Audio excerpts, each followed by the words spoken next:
కృష్ణా నది డిజైన్ చేసింది ఈ యొక్క గేట్స్ అయితే ప్రకాశం బ్యారేజ్లో 11,90,000కు డిజైన్ చేశారు. ఫుల్ కెపాసిటీ 11,90,000 టేకప్ తీసుకుంటుంది. ఈరోజు మనకు వచ్చింది 11,43,000 వచ్చింది. ఇది historic record, first of it's kind.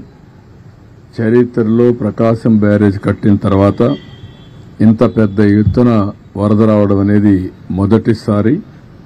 ఒకసారి 2009లో వచ్చింది, అప్పుడు వచ్చింది 10,90,000. ఈసారి 11,43,000 వచ్చే పరిస్థితి వచ్చింది. ఇది దానివల్ల కూడా మీరు ఒకసారి చూస్తే భవానీపురంలో ఏదైతే రోడ్డు క్రాస్ అయ్యి అక్కడి నుంచి స్వాతి థియేటర్ ఇవన్నీ కూడా ఆ ఏరియా సబ్మర్జ్ అయ్యే పరిస్థితి వచ్చింది. అదే సమయంలో ప్రికాషన్ తీసుకున్నటువంటి కృష్ణ లంకలో ఒక పక్క నేనున్నప్పుడు ఒక వాల్ కట్టాం. తర్వాత అక్కడ మున్సిపల్ కార్పొరేషన్ ఆ ట్రీట్మెంట్ ప్లాంట్ పెట్టి దాని మీద నీళ్లు రాకుండా ఉండడానికి ఒక వాల్ కట్టారు. అప్పుడు మేము కట్టింది 18 అడుగులు కట్టాం, వాళ్ళు కట్టింది 14 అడుగులు కట్టారు. దాని పక్కన కొత్త గవర్నమెంట్ వచ్చినా కట్టారు. ఏదైతే 14 అడుగులు కట్టారో ఆ 14 అడుగులు పొంగి కృష్ణా నుంచి నీళ్లన్నీ కూడా కృష్ణ లంకలకు వచ్చే పరిస్థితికి వచ్చాయి. ఇది ఎప్పుడు కూడా ఊహించని పరిణామం. ఇంకొక పక్కన ఏదైతే ఈరోజు భవానీపురంలో స్వాతి థియేటర్ ద్వారా వచ్చే నీళ్లన్నీ మళ్ళీ ఆ నీళ్లని కూడా వ్యాంబే కాలనీకి ఇవన్నీ వచ్చేసి మొత్తం కలిసిపోయే పరిస్థితి వచ్చింది. ఇది ఏ విధంగా హ్యాండిల్ చేయాలనో అన్ని విధాల ప్రయత్నం చేశాం. కానీ ఈరోజు ఏదైతే వాటర్ రిసీడ్ అయిన తర్వాత కృష్ణా నుంచి అక్కడ భవానీపురంకి వచ్చే నీళ్లు తగ్గాయి, ఓవర్ఫ్లో తగ్గింది, అది కంట్రోల్ అయింది. కృష్ణాలంకలో కూడా కంట్రోల్ అయ్యే పరిస్థితి వచ్చింది. అయితే ఇంకా ఏదైతే ఇక్కడ ఉండే మనం సింగ్ నగర్లో ఉండే ఇది మాత్రం ఇంకా నీళ్లున్నాయి. ఒక 1.5 అడుగులు తగ్గాయి. ముందు కంటే నిన్నటి కంటే కూడా అక్కడ కూడా కొద్దిగా తగ్గాయి. అయితే నిన్న సాయంత్రం నుంచి అన్ని విధాల ప్రయత్నం చేశాం. నేను వస్తానే ఇమ్మీడియట్గా కేంద్ర మంత్రికి కూడా ఫోన్ చేసి ఎన్డీఆర్ఎఫ్ను పంపించమన్నాం.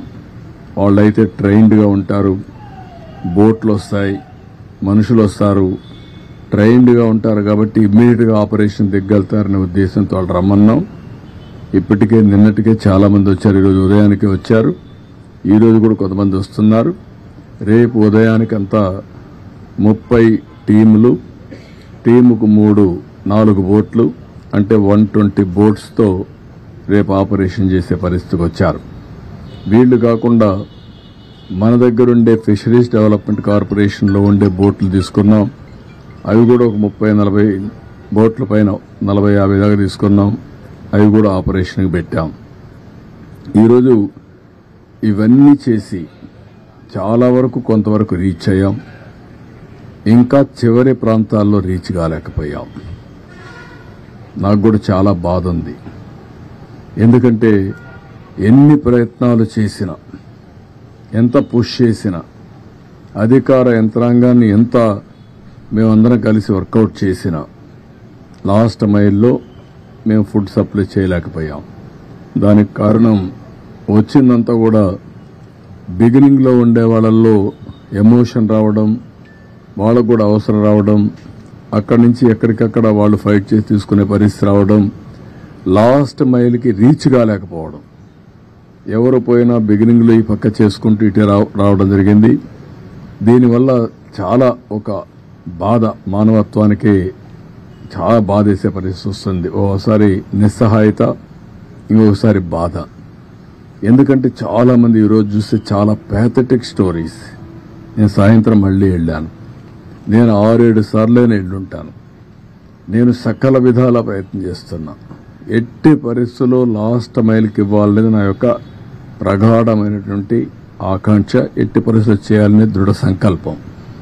కానీ ఎన్ని చేసినా చేయలేకపోతే ఈరోజు నేను చూస్తే ఒకసారి చాలా బాధేస్తుంది. ఒక అతను 1 సంవత్సరం అబ్బాయి తీసుకొని వచ్చాడు. తీసుకొని వచ్చి ఏడుస్తున్న దగ్గరికి వచ్చి, నా భార్య వదిలేసి వచ్చాను ఈ పిల్లవాడి కోసరం, వీడిని బతికించుకోవడం కోసరం నేను భార్యను కూడా వదిలిపెట్టి ఇక్కడికి వచ్చాను, పలానింట్లో ఉంది, నా భార్యను తీసుకురండి అని చెప్పి ఏడ్చే పరిస్థితికి వచ్చాడు. ఒక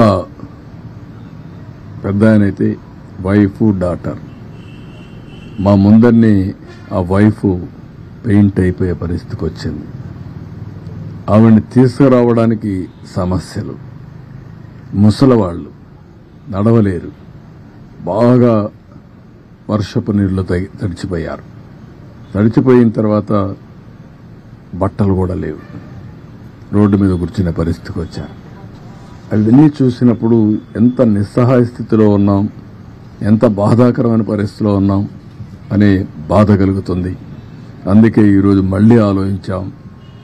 ఈరోజు స్పష్టంగా 32 డివిజన్లకి 32 సీనియర్ ఐఏఎస్ ఆఫీసర్లు పెట్టాను. అదే మరిగా 149 గ్రామ సచివాలయాలు కార్పొరేషన్లో ఉన్నాయి, 30 గ్రామ సచివాలయాలు రూరల్ ఏరియాలో ఉన్నాయి, 179 ఉన్నాయి. 179కి 179 మంది ఇన్ఛార్జెస్ పెట్టాం. ఒక గ్రూపు 2 సర్వీస్ కింద, ఐఏఎస్ కింద ముఖ్యమైన నాయకులను పెట్టాం. వీళ్ళకందరికీ ఒక బోట్ కానీ, ఒక వెహికల్ కానీ, ఎక్కడెక్కడ ఏమున్నాయో అవన్నీ అనలైజ్ చేశాం. ఉదాహరణ, కొంతమంది నడిచిపోయే పరిస్థితి వస్తుంది, ఇప్పుడు బాగా వెసులుబాటు వచ్చింది కాబట్టి ఒక ట్రాక్టరో ఒక వ్యానో పెట్టుకొని ఫుడ్ పాకెట్స్ అన్ని డిస్ట్రిబ్యూట్ చేసే పరిస్థితి వస్తుంది. కొంతమంది బోటే కావాల్సి వస్తుంది, బోటు ద్వారా ఇవ్వాలి. కొంతమంది ఏదైతే నడిచి కూడా నేను చెప్పాను ఇచ్చే అవకాశం వస్తుంది. కొన్ని ప్రాంతాల్లో ఓసారి రీచ్ కాలేనప్పుడు, రీచ్ అయినా కూడా సరిగా చేయలేనప్పుడు 6 హెలికాప్టర్లు ఉన్నాయి. హెలికాప్టర్ల ద్వారా ఫుడ్ అంతా కూడా డ్రాప్ చేసే పరిస్థితి వస్తుంది. దానికి కూడా ప్రణాళికలు తయారు చేశాం. రేపంతా ఒక 6 హెలికాప్టర్ కూడా పనిచేస్తాయి.